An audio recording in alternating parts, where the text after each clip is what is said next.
నమస్కారం and welcome to Suman TV. ప్రతిష్టాత్మక నవకుండాత్మక శతచండీ సహిత రుద్రయాగం కోసం ఇక్కడ యాగశాలంతా సిద్ధమవుతోంది. భారతీయులు తెలుగువారు ముఖ్యంగా నడుం బిగించి మరి స్వామివారికి అమ్మవారికి సేవ చేసుకోవడానికి సిద్ధం అవుతారు. ఇంతకీ వెనక కనిపిస్తున్న ఈ సెయింట్ లూయిస్ టెంపుల్ ఎప్పుడు నిర్మించారు, ఎవరు నిర్మించారు అనే ప్రశ్నకి సమాధానం మనతోనే ఉన్నారు. ఇక్కడ డాక్టర్ నాయుడు గారు ఈ మొత్తం కమ్యూనిటీలో పెద్దలు అండ్ వారి శ్రీమతి గారు రాజలక్ష్మి గారు మనతో ఉన్నారు. నాయుడు గారు నమస్కారం సార్. నమస్కారం సార్, ఈ టెంపుల్ ఎప్పుడు కట్టారు? మీరే మొదలు పెట్టారు 80వ దశకంలో అని తెలిసి. మేమని కాదు, చాలా మంది కలిసాము. 1981 నుంచి మొదలు పెట్టాము.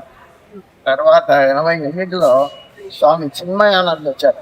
ఆయన వచ్చిన తర్వాత స్టార్ట్ చేశారు. తర్వాత గణపతి సచ్చిదానంద స్వామి 1990లో అయిన తర్వాత 91లో కన్స్ట్రక్షన్ మొదలు. 91 నవంబర్ 8 ఆ తారీఖున మనకు టెంపుల్ స్మాల్ స్కేల్ మొదలు పెట్టారు. తర్వాత మిగతావన్నీ యాడ్ చేశారు. 1998లో కంప్లీట్ గా ఫైనలైజ్ చేసి ప్రతిష్టాపన కుంభాభిషేకం. చాలా బాగుంది సార్. చాలా వైభవోపేతంగా సెయింట్ లూయిస్ హిందూ టెంపుల్ పేరుగాంచిన ఒక ఆలయంగా మొత్తం యావత్ అమెరికాలో ప్రపంచవ్యాప్తంగా సుప్రసిద్ధ క్షేత్రంగా అయిందమ్మా. డాక్టర్ రాజలక్ష్మి గారు, మీరు కూడా చెప్పండి, మీరు ఈ టెంపుల్ ఇంటింత బట్టుడింత ఇలా ఎదగడం చూసి మీకు ఏమన్నా?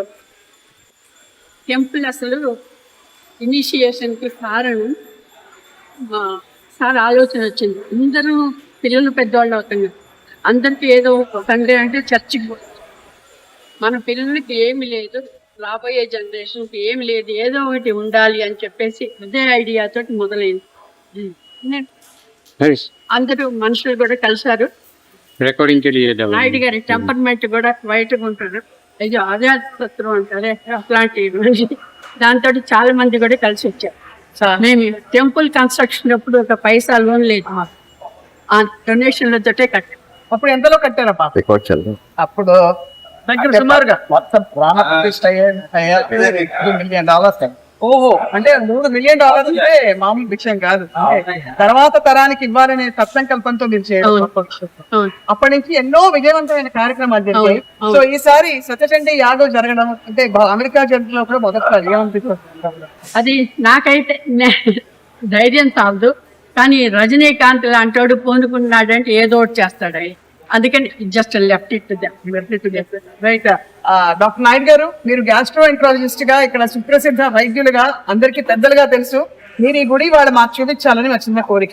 తప్పకుండా గ్యాస్ట్రోఎంట్రాలజిస్ట్ కానీ పెద్దవాణి గారు.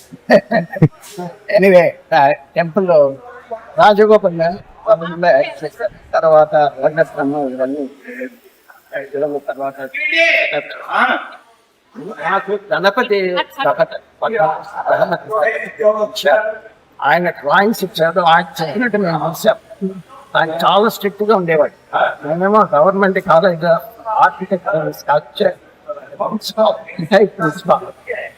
Only college of in India. It was very famous. We built that 135th Telugu వాళ్ళు టెంపుల్లో కూడా కట్టారు. ఆయన అథారిటీ తెలుగు ఆర్కిటెక్చర్లో ఆయన ద్వారా అన్ని చాలా బాగుంది సార్. చాలా ఇప్పుడు మనం చూస్తాం లోపల, అంటే ఎవరికి ఏ ఇష్ట దైవం ఉంటే భగవంతుని ఎన్ని రూపాల్లో ఏకం సత్ విప్రాభూతావతి వదంతి అంటుంటారు పెద్దలు. అలాగా ఎన్ని రూపాల్లో కొలుచుకోవచ్చు, అన్ని రూపాల్లో ఎంత మాత్రమున ఎవ్వరు కొలిచినా అంత మాత్రమే నీవు అన్నట్టు స్వామివారు, అయ్యవారు, అమ్మవారు, గణపతి స్వామి, అలాగే మనకి అయ్యప్ప స్వామి, షిరిడి బాబా అందరూ దర్శనం ఇవ్వబోతున్నారు. గుళ్ళోకి అడుగు పెట్టి చూద్దాం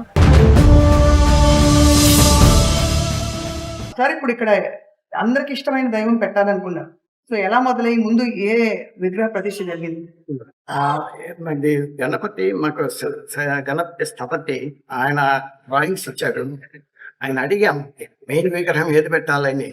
ఆయన అన్నాడు వెంకటేశ్వర స్వామి విగ్రహం పెట్టాలి అని.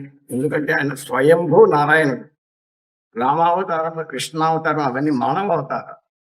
అందుకని స్వయంభూ వెంకటేశ్వరుడు కాబట్టి ఆయన విగ్రహం పెట్టాలి ముఖ్యంగా. అందువలన ఆయన మాకు క్వశ్చన్ లేకుండా అదే పెట్టేశారు. దాంతో మిగతా వాళ్ళు కూడా సాటిస్ఫై చేయాలి కదా అని చెప్పి మిగతా విగ్రహాలు కూడా చాలా పెట్టారు. చాలా బాగుందండి.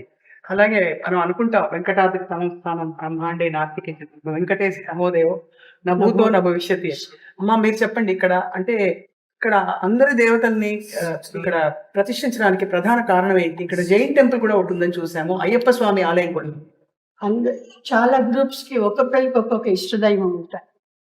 అందరినీ సాటిస్ఫై చేసేదానికి వి గాట్ ఇంటూ శివ. అటు పక్కన శివ ఉంటాడు, ఒక పక్క లక్ష్మికి వేరే ఉంది.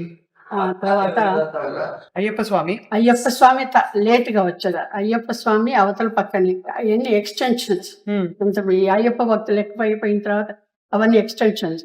తర్వాత మురుగన్ కూడా ఉన్నారు ఇక్కడ, సాయిబాబా, దత్తాత్రేయ, ఇంకా ఉత్సవ విగ్రహాలు అవన్నీ చాలా ఉన్నాయి. కానీ మెయిన్ డైటీస్.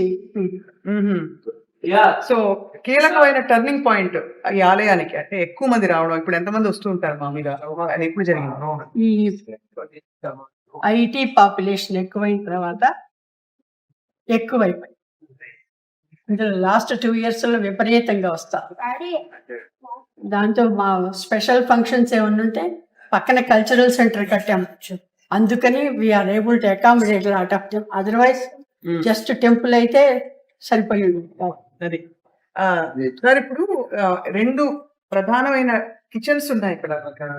భక్తులకి ప్రసాదాలు ఇవ్వడానికి, అలాగే భక్తుల కుటుంబాలకు కూడా భోజనాలు ఇత్యాది సౌకర్యాలు ఏర్పాటు చేయడానికి. సో అది ఎప్పుడు జరిగింది? మేము టెంపుల్ కట్టిన తర్వాత మేము స్టార్ట్ చేసినప్పుడు 600 ఫ్యామిలీస్ ఉన్నారంతే.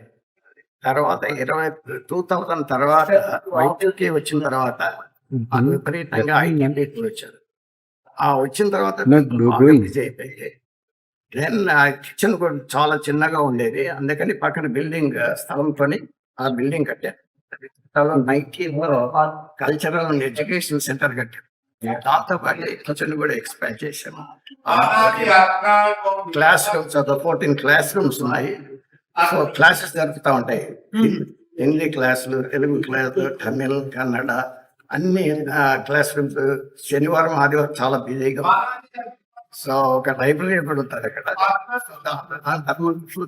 టెంపుల్ అయితే అదే మీరు చెప్పిన సంకల్పం, అంటే తర్వాతి తరాలకి ఏదో ఒక మన అంటూ ఉండాలని మీరు ఈ ఆలయాన్ని ప్రారంభించారు. అప్పటి నుంచి అప్పుడు పుట్టిన పిల్లలు ఇప్పుడు పెద్దలయ్యారు, చదువులు పూర్తయి. సో ఆ సంకల్పం కొంతవరకు నెరవేరిందా అమ్మా? కొంతవరకు అంటే ఇక్కడ లాంగ్వేజ్ క్లాసెస్ ఇవన్నీ పెట్టడంతో చాలా మంది పిల్లలు వాళ్ళ పేరెంట్స్ వస్తూ ఉంటారు. లాస్ట్ సమ్మర్ నుంచి ఇక్కడ సమ్మర్ క్యాంప్స్ కూడా పెడతా ఉన్నారు. దాంతో లాట్ ఆఫ్ ఫ్యామిలీస్ వస్తూ ఉన్నారు. అది పిల్లలు వెదర్తే వీళ్ళందరికీ ఒక మెయిన్ డ్రాబ్యాక్ మనకి హిందూ కల్చర్లో ఇక్కడ టెంపుల్స్లో ఉండేది అంటే ప్రీస్టులు they are not trained to teach the kids. వాళ్ళు ఎంతకీ చెప్పినా కానీ శ్లోకాలు నేర్పిస్తాం పిల్లలకి. ఇక్కడ పెరిగే పిల్లలకి పర్టికులర్గా అవి ఏదో బట్టి అప్పచెప్పి చేస్తారు, కానీ they don't really get it. We're trying, కానీ ఇట్స్ డిఫికల్ట్ టాస్క్ చాలా. అయితే మొత్తానికి డాక్టర్ నాయుడు గారు చూసే భక్తులందరికీ, ప్రేక్షకులకి ఏం చెప్తారు sir? Hindu temple of Saint Louis మీ కళ్ళ ముందు ఎదిగి ఇలా ఒక పెద్ద ఆలయంగా, ప్రధాన ఆలయంగా మారింది. మన అదృష్టమై ఈ టెంపుల్ రావటము, దైవానుగ్రహము, స్వామీజీల అనుగ్రహము ఇవన్నీ కలిసి వచ్చాయి. అందుకని ఈ టెంపుల్ ఇట్లా తయారైపోయింది. లేకపోతే మేము ఇంత బిజీగా ఉంటుందని ఇప్పుడు ఎక్స్పెక్ట్ చేయలేదు. ఈ విగ్రహాలన్నీ, గ్రానైట్ విగ్రహాలన్నీ మహాభద్రంగా తయారు చేశారు. పాలరాతి విగ్రహాలన్నీ ఆండే ముత్తిబండ జైపండ తయారు. ఉత్తర దక్షిణ భారత దేశాల సమ్మేళనం రెండు కలిసాయి. జైన్ సెంటర్ కూడా యాడ్ చేశారు. ఎందుకంటే ఇక్కడ ఓన్లీ 40 ఫ్యామిలీస్ ఉన్నారు జైన్ టెంపుల్. వాళ్ళకు సపరేట్ గా టెంపుల్ కట్టుకోవడానికి వాళ్ళకి అవకాశం లేదు. అందుకని వాళ్ళు అడిగితే వాళ్ళు కూడా స్పేస్ ఇచ్చి జైన్ టెంపుల్ ఇక్కడ యాడ్ చేశారు. చాలా మీకు రాజలక్ష్మి గారికి ఇద్దరికి వైద్యులుగా మీరు చాలా గొప్ప సేవ చేస్తూ ఇప్పుడు స్వామి సేవ, మానవ సేవ, మానవ సేవ రెండింటిలో నిమగ్నం ఉన్నాక ఈ ఆలయం తప్పకుండా రాబోయే తరాలకు ఒక పెద్ద వాళ్ళ సొంత ఇల్లులాగా మారుతుంది ఆశిస్తున్నాను. అంటే మనం చేసింది ఏం లేదు, స్వామిజీ చెప్తుంటారు. నాహర్త హరి మనం మానవ ప్రయత్నం కొద్దిగా చేస్తాం కానీ దైవానుగ్రహం లేదు, ఏం జరగదు. అంతా ఆయన అనుగ్రహం. చాలా బాగుంది సార్. డాక్టర్ నాయుడు గారు, డాక్టర్ రాజేశ్వరి గారు, మీ ఇద్దరికి ధన్యవాదాలు, నమస్కారాలు. సుమన్ టీవీ ప్రేక్షకులు కూడా చాలా హర్షించారు ఇవాళ. అంటే 7 సముద్రాలు దాటి అక్కడికి వెళ్ళినా కూడా మన సంస్కృతి, మన ధర్మం, మన సంప్రదాయాలు ఉన్నాయని చూసి చాలా మంది పులకించిపోతున్నారు. నిజంగా ఈ శతచండీ యాగం కూడా అంత అసలు ఈ మహత్ కార్యం కూడా ఘనంగా వైభవోపేతంగా జరుగుతుందని ఆశిస్తున్నాం. సుమన్ టీవీ ప్రేక్షకులకి ఎప్పటికప్పుడు యాగం తాలూకు లైవ్ అప్డేట్స్ ఇస్తాం. అలాగే ఇక్కడ నుంచి హైలైట్స్ కూడా మీకు ఎప్పటికప్పుడు అందిస్తుంటాం. స్టేట్